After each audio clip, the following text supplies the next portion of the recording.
So never give your Filipina a penny. I had somebody in my live stream today that called me out and said, that's what I say. I say, never give them a penny. And that would be true, and that would be not true.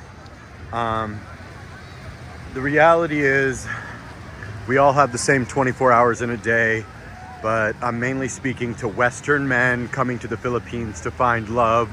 Many of them have seen better days in the dating scenes in America. So when I say never give a Filipina a penny, I'm speaking about before you meet a Filipina, when you are a chatmate. You are not dating someone before you meet them. You are not in love with them before you meet them, realistically, in my opinion.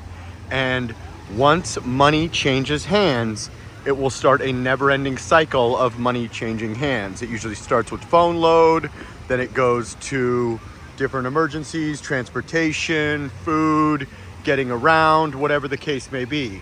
So once you crack open that can of worms and you know the payment method to get a woman money, if you know her PayPal or her Gcash or her whatever it is, whatever, way that you're sending her money, that will start a never-ending cycle of sending money. Once they see that you're comfortable sending strangers money, and they could be a genuine good person that wants to spend the rest of their life with you, but they're simply in a situation where now they know that you're cool with it, other things will come up, legitimate or illegitimate, good girl or scammer. So that's what I mean, is never send somebody money that you've never met. Another thing that I do is I don't give money as like an actual, here's some money for your pocket.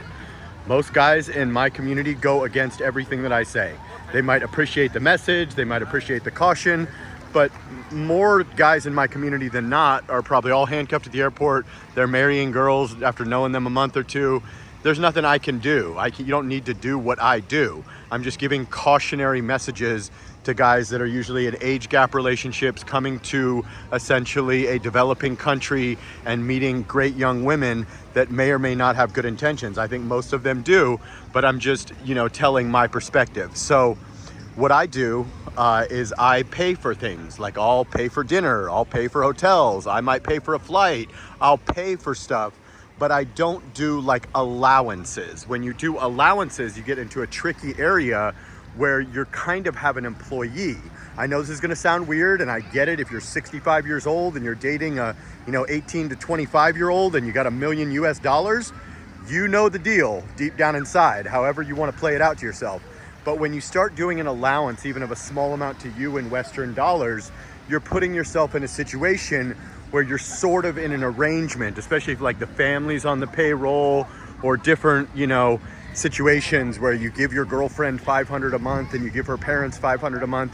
You can never back down from that. You can never go, oh, I've had enough of giving, and the stock market crashed, so you're not going to be able to make your payment on this thing or that thing, the car you bought, or you're not going to be able to eat, whatever the case may be. So you never want to open that can of worms unless you want to keep it going. If you got a 40-50 year age gap and you're a multimillionaire in US dollars, I think you know what you're doing.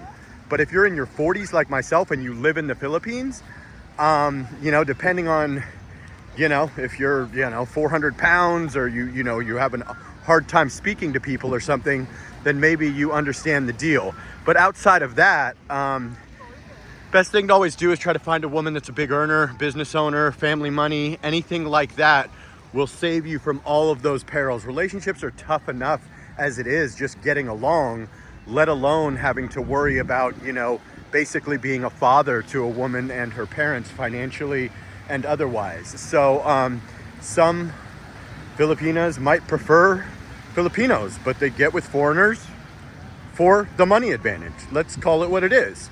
Some Filipinas prefer foreigners. They watched American movies, they like tall guys, they like white skin, they like black skin, whatever.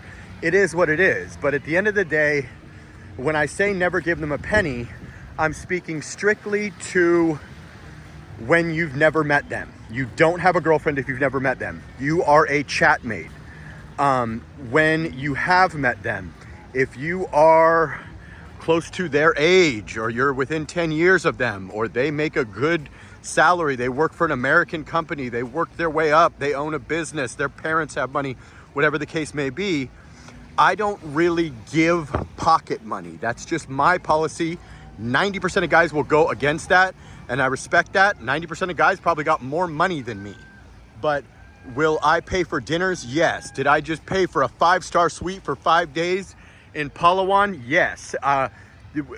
I don't mind creating 5-star experiences or doing different things, but I don't actually hand money basically ever under any circumstance. Now, if there was like someone's dying or something and, you know, I've been with a girl for a year or two, sure, I got you.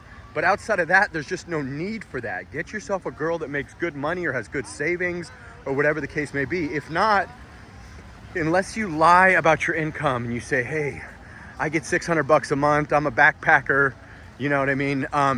If something comes up that's a serious situation, you will be forced to pay, or it would only be the right thing to do. If you're bragging about your $3,500 a month pension and your, you know, $300,000 in the bank, and then someone's, you know, tita or uncle or kuya or dad or mom is, you know, in the ICU, you're damn right you better step up. And even if you know, had told the lie about the $600, you should step up in that situation. But the reality is there's no getting out of it. If the car breaks down, the scooter breaks down, the roof falls off the house, don't brag about your money. Don't brag that you got this and that, because it's only going to make other expats look for loans from you. A lot of expats out here are broke, and it's going to let your girl or a current girl that you're dating or whatever girl you're hooking up with know that, hey, this guy's the bank. This guy talks about his $3,500 a month or his $5,000 a month or his, you know, $1 million in the bank every 5 seconds. So we know who to go to when the shit hits the fan.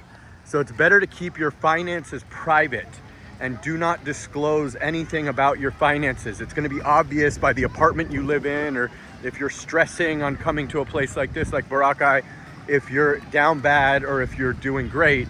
But, you know, when you get into exact numbers, there's no denying, you know, when the caribou gets sick or, you know, whatever the case may be, you're gonna be in a weird spot where it's kind of hard to say no when you've just been discussing that you have 12 million pesos in the bank and you receive 200,000 pesos every month from your military benefits or whatever. So always better to keep that stuff close to the chest.